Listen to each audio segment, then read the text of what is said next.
जैन प्यारे साथियों, मैं रवि पचौरी एक बार फिर से आप सभी का हार्दिक स्वागत करता हूं एग्जाम प्रेप विद रवि पर, जहां हम लेके चल रहे हैं दिल्ली पुलिस कांस्टेबल 2025 की पूरी एक सीरीज को। और इसमें मैं लेकर के हाजिर हूं आज आपके सामने एक बेहतरीन सी इंफॉर्मेशन, जिसमें हम डिस्कस करने वाले हैं दिल्ली पुलिस कांस्टेबल 2025 के एग्जाम का complete syllabus and exam pattern. यहां पर हम समझेंगे कंप्लीट तरीके से कि क्या रहने वाला है सिलेबस और क्या रहेगा एग्जाम पैटर्न, और सिलेक्शन का मास्टर प्लान इसी सिलेबस से बनना है और इसी आपका एग्जाम पैटर्न से बनना है। तो ध्यान रखिएगा, हम दिल्ली पुलिस कांस्टेबल 2025 की सीरीज को लेकर के चल रहे हैं, आगे बढ़ रहे हैं और जोर शोर से हम तहलका मचा देंगे। और तहलका मचना चाहिए इस दिल्ली पुलिस कांस्टेबल 2025 की भर्ती में, हमें तहलका मचाना ही मचाना है। हम वन बाय वन, पहले मैं लेके आया था नोटिफिकेशन की इंफॉर्मेशन, भर्ती के लिए क्या क्या चीजें जरूरी है। अब मैं लेकर के आया हूं सिलेक्शन का मास्टर प्लान, यानी syllabus and complete syllabus and आपका एग्जाम पैटर्न। तो आज हम इसको डिस्कस करने वाले हैं, बहुत ज्यादा टाइम ना खराब करते हुए चीजों को समझते हैं प्यारे बच्चे, है ना। चलिए, तो दिल्ली पुलिस कांस्टेबल भर्ती 2025 जिसका एग्जाम नवंबर और दिसंबर में प्रोस्पेक्टेड है ना। इसकी डेट तो नहीं है फाइनल, लेकिन मंथ हमारा एसएससी कैलेंडर 2025 में कंप्लीटली क्लियर किया हुआ है कि नवंबर दिसंबर में इसका एग्जाम होना है। तो आज बात करते हैं इसके सिलेबस की और एग्जाम पैटर्न की प्यारे साथी, है ना। चलिए, तो हम स्टार्ट करते हैं और चीजों को समझते हैं क्या रहने वाला है इसका एग्जाम पैटर्न और किस तरीके से हम चीजों को समझने वाले हैं। There will be 100 multiple choice question asked in Delhi police constable CBT. तो प्यारे साथी, दिल्ली पुलिस कांस्टेबल का जो कंप्यूटर बेस्ड टेस्ट होने वाला है, सबसे पहली बात कि इसका ऑनलाइन एग्जाम होगा, जिसको हम बोलते हैं कंप्यूटर बेस्ड टेस्ट यानी कि सीबीटी। उसमें 100 क्वेश्चंस रहने वाले हैं, ठीक है, उसमें 100 क्वेश्चन आपके आएंगे। दूसरा पॉइंट आपको दिखाई दे रहा है, ईच क्वेश्चन कैरीज 1 मार्क, यानी प्रत्येक क्वेश्चन जो होगा वो 1 नंबर का होगा। इस प्रकार से पूरा जो आपका एग्जाम रहने वाला है वो 100 नंबर का होगा प्यारे बच्चों। The time duration of the test will be 90 minutes, यानी पूरे जो टेस्ट का, जो पूरे एग्जाम का टाइम ड्यूरेशन रहने वाला है वो 90 मिनट्स का होगा प्यारे साथी। 90 मिनट्स को हम कह सकते हैं 1 घंटा और 30 मिनट, यानी हम इसको 1.5 घंटा अपनी शुद्ध देसी भाषा में अगर बात करें तो 1.5 घंटे का समय मिलेगा हमें। 100 क्वेश्चन पूछे जाएंगे और हर एक क्वेश्चन 1 नंबर का होगा। इस प्रकार से पूरा जो एग्जाम होगा आपका 100 मार्क्स का होगा और 1.5 घंटे का समय होगा। और most important point, there will be a negative marking of 0.25 marks for each wrong answer. अगर आप कोई भी एक गलत आंसर करते हैं तो उसके लिए 0.25 नंबर की नेगेटिव मार्किंग भी की जाएगी प्यारे साथी। इसी को हम कहते हैं 1/4 की नेगेटिव मार्किंग, यानी 1/4 की। एक क्वेश्चन 1 नंबर का है, उसका 0.25 मतलब 1/4 आपका क्या बनने वाला है, नेगेटिव मार्क बनने वाला है। अगर हम स्कोर की बात करें कि स्कोर किस तरीके से बनाया जाएगा,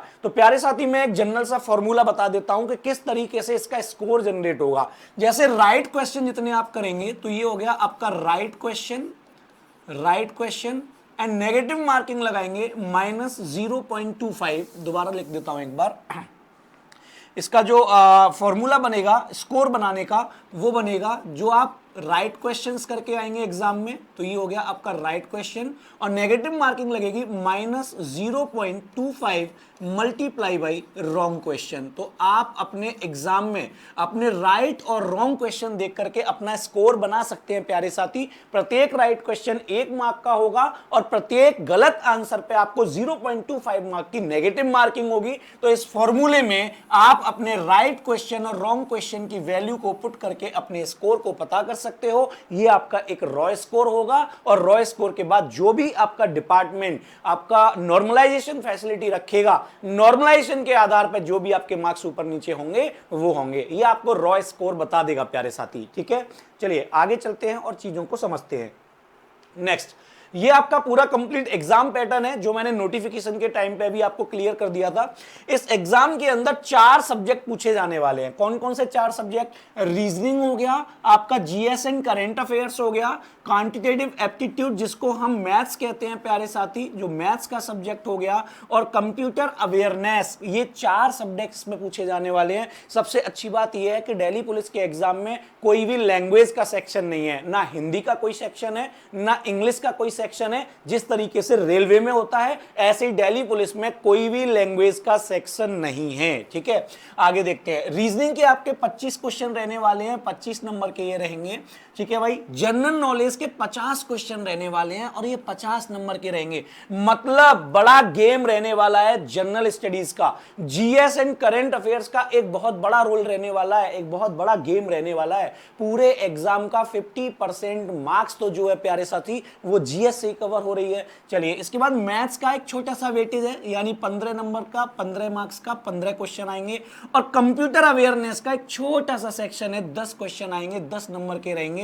और टोटल जुड़ने के बाद 100 क्वेश्चन हो जाते हैं और प्रत्येक क्वेश्चन 1 नंबर का होगा, तो 100 नंबर का आपका पेपर हो जाता है। और जैसा कि मैं पहले बता चुका हूं, पूरे पेपर का जो ड्यूरेशन रहेगा वो 90 मिनट या 1.5 घंटे या 1 घंटे 30 मिनट का समय रहेगा प्यारे साथी। ठीक है, चलिए आगे चलते हैं। अब मैं यहाँ आपको एक डिटेल सिलेबस बता रहा हूं, एक डिटेल सिलेबस जो हम बहुत जल्दी लेके आने वाले हैं यूट्यूब चैनल पर। कंप्लीट दिल्ली पुलिस आपको डिटेल सिलेबस में यहां पर पढ़ा के दूंगा, आपको कोई भी दिक्कत परेशानी नहीं होने वाली है। तो आप देख लीजिए कि हम किस तरीके से अपनी स्ट्रेटेजी को तैयार कर रहे हैं दिल्ली पुलिस कांस्टेबल 2025 के लिए। तो मैं आपके सामने डिटेल सिलेबस यहां रखने वाला हूं। जनरल अवेयरनेस 50 क्वेश्चन रहेंगे, 50 मार्क्स के रहेंगे। हम इसमें क्या क्या कवर करने वाले हैं? भारतीय इतिहास, जिसमें हम इतिहास के तीनों पार्ट्स को पढ़ेंगे। प्राचीन इतिहास यानी एंशिएंट हिस्ट्री, मध्यकालीन भारत यानी कि मिडाइवल हिस्ट्री, और आधुनिक भारत यानी कि मॉडर्न हिस्ट्री। तो हिस्ट्री के तीनों पार्ट्स हम यहां पर पढ़ने वाले हैं और तीनों पार्ट्स को पढ़ने की जरूरत है क्योंकि यहां पर वेटेज 50% जीएस का ही है प्यारे साथी। तो इतिहास के तीनों पार्ट यहां पर हो गए। ठीक है, और भूगोल यानी कि जियोग्राफी, इसमें इंडियन जियोग्राफी को भी हम वेटेज देंगे और इसमें वर्ल्ड जियोग्राफी को भी हम वेटेज देंगे। तो हम दोनों जियोग्राफी को भी हम इसमें कवर करेंगे प्यारे साथी, क्योंकि ये आपके सिलेबस का पार्ट रहेंगे। इसके बाद भारतीय राज्य व्यवस्था यानी कि इंडियन पॉलिटी, इंडियन पॉलिटी इसमें तीसरा सब्जेक्ट रहेगा प्यारे साथी। ठीक है, जीएस के पार्ट में अगर हम आगे बढ़ते हैं तो भारतीय अर्थव्यवस्था यानी इंडियन इकोनॉमिक्स, इसका भी एक रोल रहने वाला है। सामान्य विज्ञान में आपको छोटा सा एक वेटेज 1-2 क्वेश्चन देखने को मिल सकते हैं। फिजिक्स, केमिस्ट्री एंड बायो, इन तीनों में से देखो बायोलॉजी का वेटेज थोड़ा सा रहता है, बायोलॉजी के क्वेश्चन पूछ लिए जाते हैं। लेकिन एसएससी अपने अभी रिसेंटली कुछ एग्जाम हुए हैं उनमें केमिस्ट्री का वेटेज जरूर दे रहा है, तो हम इग्नोर नहीं कर सकते हैं उसको। एक एक नंबर बहुत इंपॉर्टेंट है ना, तो केमिस्ट्री को भी मैंने यहां पे डाला हुआ है। और मिसलेनियस की बात करें अगर हम विविध की, तो इंडियन कल्चर यानी भारतीय संस्कृति, साइंस एंड टेक्नोलॉजी यानी विज्ञान एवं तकनीकी, विश्व संगठन यानी वर्ल्ड ऑर्गेनाइजेशन, इसके बाद किताब और लेखक बुक एंड देयर ऑथर्स, आविष्कार एवं खोज इन्वेंशंस हो गए, भारत के प्रसिद्ध स्थल हेरिटेज प्लेसेस हो गए, खेलकूद यानी स्पोर्ट्स हो गया, पुरस्कार एंड मेडल्स हो गए यहाँ पर प्राइजेस एंड मेडल्स, महत्वपूर्ण दिवस एवं वर्ष यानी कौन से महत्वपूर्ण वर्ष हैं और कौन से आपके महत्वपूर्ण दिन हैं। ये स्टैटिक जीके का भी पार्ट कहलाता है प्यारे साथी, इसलिए हमने इसको विविध में डाल रखा है। ठीक है, प्रसिद्ध व्यक्तित्व मतलब भारत के अंदर कौन कौन से ऐसे आपका इंडिविजुअल हैं यानी व्यक्तित्व हैं, बहुत बड़े बड़े लोग हैं, उनके बारे में जानकारी। लोक एवं सांस्कृतिक नृत्य यार बहुत इंपॉर्टेंट रहता है, 1-2 नृत्य एग्जाम में पूछ ही ले रहा है यार एसएससी। और आजकल तो आपको पता है एसएससी सीजीएल का एग्जाम होके गया है, वहां तो गानों के बारे में पूछ रहे हैं, तो कुछ नहीं पता क्या पूछ लिया जाए जीएस में। और 50% का वेटेज भी है। एंड मुद्राएं एवं राजधानी, कंट्रीज की करेंसीज एंड देयर कैपिटल्स, तो ये भी हम इसमें पढ़ने वाले हैं। और लास्ट पॉइंट इस समसामयिकी यानी कि करंट अफेयर्स। तो ये इतना पोर्शन जो है ये आपको बना के देगा general studies and current affairs. General studies and current affairs 50 question, हर एक क्वेश्चन 1 नंबर का, 50 नंबर का सेक्शन होगा जिसमें हम इतना कुछ पढ़ना है, इतना कुछ पढ़ेंगे, तब जाके हम दिल्ली पुलिस कांस्टेबल के अच्छे वेटेज को पार कर पाएंगे। ठीक है भाई, चलिए दूसरे सेक्शन की तरफ चलते हैं। दूसरा सेक्शन आ गया आपका रीजनिंग का, 25 क्वेश्चन रहने वाले हैं 25 मार्क्स के। और रीजनिंग का पहला पार्ट जो है वो वर्बल रीजनिंग का है। वर्बल रीजनिंग में हम पढ़ेंगे या हमें पढ़ना है blood relation, order and ranking, direction and distance, alphabetical series, pair information and word formation, और कोडिंग एंड डिकोडिंग और कैलेंडर। आगे चलते हैं हम वर्बल रीजनिंग में। डाइस एंड क्यूब हो गया, नंबर सीरीज हो गया, मिसिंग नंबर हो गया, मैथमेटिकल ऑपरेशन हो गया, सिलोगिज्म हो गया, लॉजिकल वेन डायग्राम हो गया, एनालॉगी हो गया। ठीक है भाई, आगे चलते हैं। और अगर हम आगे बात करते हैं वर्बल रीजनिंग में, तो क्लासिफिकेशन हो गया, सिटिंग अरेंजमेंट हो गया, पजल हो गई, इनइक्वालिटी हो गई, डेटा सफिशिएंसी हो गया, लॉजिकल सीक्वेंस ऑफ वर्ड हो गया, और इसके बाद आपका डिक्शनरी सिस्टम हो गया, इसके बाद हो गया डिसीजन मेकिंग। प्यारे साथी, ये पूरा का पूरा जो मैंने अभी आपको पढ़ के बताया, ये रीजनिंग का एक पार्ट था जिसका नाम है वर्बल रीजनिंग।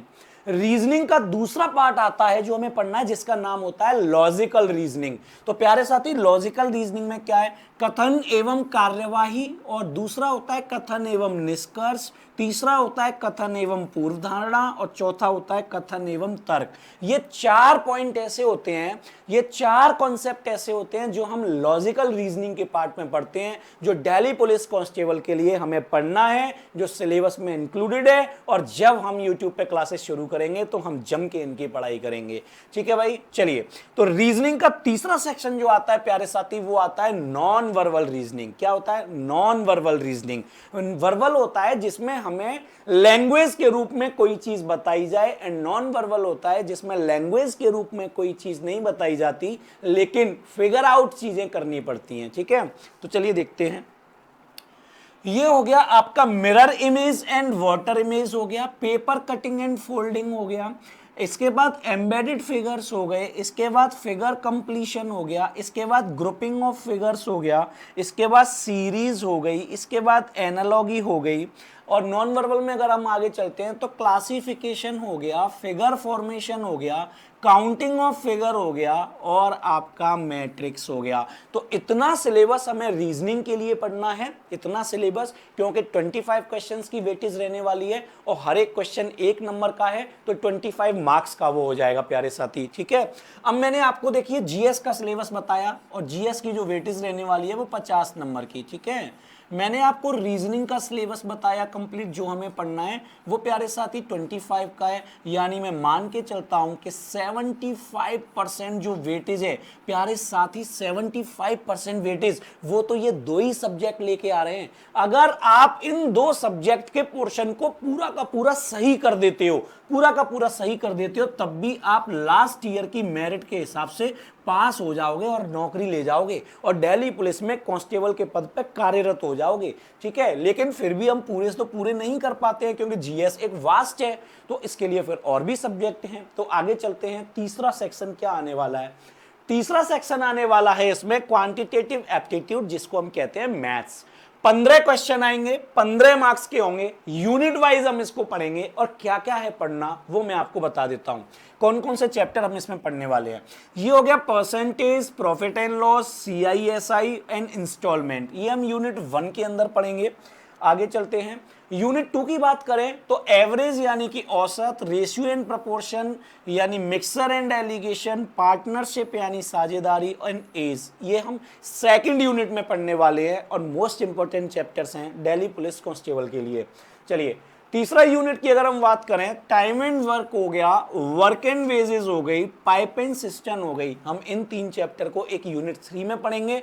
और मैथ्स के लिए अगर हम यहाँ पर बात करें यूनिट 4 की, तो टाइम, स्पीड एंड डिस्टेंस हो गया, ट्रेन हो गया, बोट एंड स्ट्रीम हो गया, रेस हो गया। और रेस 2 तरीके की हो गई, रेस एक तो स्ट्रेट पाथ की होती है और एक सर्कुलर पाथ की होती है। ये वाला पोर्शन हम मैथ में अरिथमेटिक में कवर करने वाले हैं। देखिए 15 क्वेश्चन की वेटेज है और 15 नंबर की वेटेज हो गई, तो हम ये अरिथमेटिक में कवर करने वाले हैं। अब मैथ्स का दूसरा पार्ट आता है एडवांस पोर्शन, उसमें हम क्या क्या हमें कवर करना है और पढ़ना है।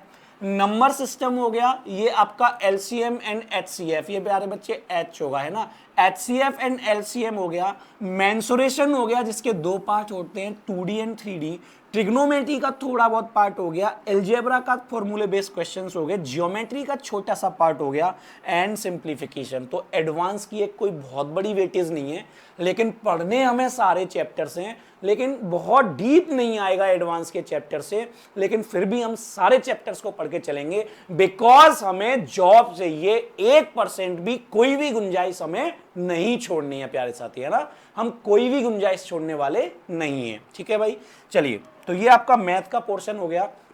बात करते हैं चौथा section and last section, computer knowledge.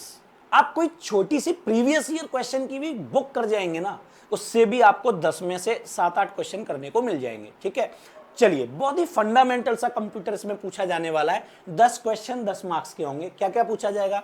MS Excel हो गया, फंक्शनल एंड फॉर्मूलेस हो गए, ओपनिंग एंड क्लोजिंग डॉक्यूमेंट्स की रिलेटेड क्वेरी हो गई, एलिमेंट्स ऑफ वर्ड प्रोसेसिंग हो गया, कम्युनिकेशन हो गया, एलिमेंट्स ऑफ स्प्रेडशीट हो गया। ठीक है, चलिए जब ये टॉपिक पढ़ेंगे तो आप समझ पाएंगे अच्छे से। चैट्स, वीडियो कॉन्फ्रेंसिंग, ई बैंकिंग से रिलेटेड कंसेप्ट हो गए, www एंड वेब ब्राउजर से रिलेटेड कुछ कंसेप्ट हो गए, service on the internet, internet से संबंधित हो गए, एडिटिंग ऑफ सेल्स से संबंधित इंफॉर्मेशन हो गई, formatting the text and the presentation features यानी प्रेजेंटेशन की से रिलेटेड कुछ कंप्यूटर नॉलेज के क्वेश्चन हो गए, वेबसाइट्स एंड ब्लॉग्स हो गए, बेसिक्स ऑफ ईमेल्स हो गए, वेब ब्राउजिंग सॉफ्टवेयर से के बारे में कुछ नॉलेज हो गई। ठीक है, और क्या क्या पढ़ना है? सेंडिंग रिसीविंग ऑफ ईमेल से रिलेटेड चीजें यहां पे पूछी जा सकती हैं क्वेश्चंस के तौर पे। टेक्स्ट क्रिएशन हो गया, सर्च इंजन्स हो गए, and URL, HTTP, FTP, word processing basics. देखिए ज्यादातर इस तरीके की फुल फॉर्म पूछ ली जाती हैं। इतनी सारी चीजें हमें बेसिक तौर पे पढ़नी है। हम कोई बीटेक कंप्यूटर साइंस करने नहीं जा रहे हैं, हमें कोई एमसीए नहीं करना है, हमें कोई बीसीए नहीं करना है, हम बीएससी या एमएससी इन कंप्यूटर साइंस करने नहीं जा रहे हैं। जितने भी ये टॉपिक्स दिए हैं इनकी बेसिक सी नॉलेज, छोटी सी नॉलेज जो डायरेक्ट क्वेश्चन पुट अप कर लिए जाते हैं, उस तरीके की नॉलेज, यानी हमें पूरे इन टॉपिक्स की बेसिक नॉलेज पे ध्यान देना है। उसी में से आपके 10 क्वेश्चन पुट अप हो जाएंगे और थोड़ी भी मेहनत कर लोगे तो इस 10 में से मुझे नहीं लगता कि आप 7-8 क्वेश्चन नहीं कर पाए। तो ये आपका मास्टर प्लान रहेगा। हम ये मास्टर प्लान के तहत सीखेंगे कि जितना भी हमने सिलेबस पढ़ा है, इस सिलेबस को स्ट्रेटेजिकली कैसे कवर करना है दिल्ली पुलिस कांस्टेबल 2025 के लिए। ठीक है भाई, तो चारों सेक्शन का सिलेबस मैंने आपको बताया यहां पर बहुत अच्छे से। तो प्यारे साथी, ये आज की वीडियो थी जहां पर हमने दिल्ली पुलिस कांस्टेबल का कंप्लीट सिलेबस 2025 में जो नवंबर दिसंबर में एग्जाम होने वाला है उसका कंप्लीट सिलेबस और एग्जाम पैटर्न की हमने बात की। और आप सभी को पता है कि इसका जो एग्जाम रहने वाला है वो कंप्लीटली कैसा रहेगा? ऑब्जेक्टिव टाइप रहेगा, चाहे वो कंप्यूटर हो, चाहे वो जीएस हो, चाहे मैथ्स, चाहे रीजनिंग, ऑब्जेक्टिव टाइप उसका पैटर्न रहेगा। तो हम मास्टर प्लान ये पूरे सिलेबस को ओपन करके रेडी करते हैं कि किस तरीके से हम मास्टर प्लान पे काम करेंगे और जल्दी ही शुरुआत करते हैं एक बेहतरीन से कोर्स की यूट्यूब पर जो आपको 100% सफलता दिलाएगा दिल्ली पुलिस कांस्टेबल 2025 के एग्जाम में। प्यारे साथी, तो बने रहिएगा, इसी तरीके से मैं आगे भी इंफॉर्मेशन लाता रहूंगा और बहुत जल्दी हम स्टार्ट करने वाले हैं क्लासेस। तो बी रेडी, मिलते हैं फिर। जय हिंद, बाय बाय, ध्यान रखिएगा।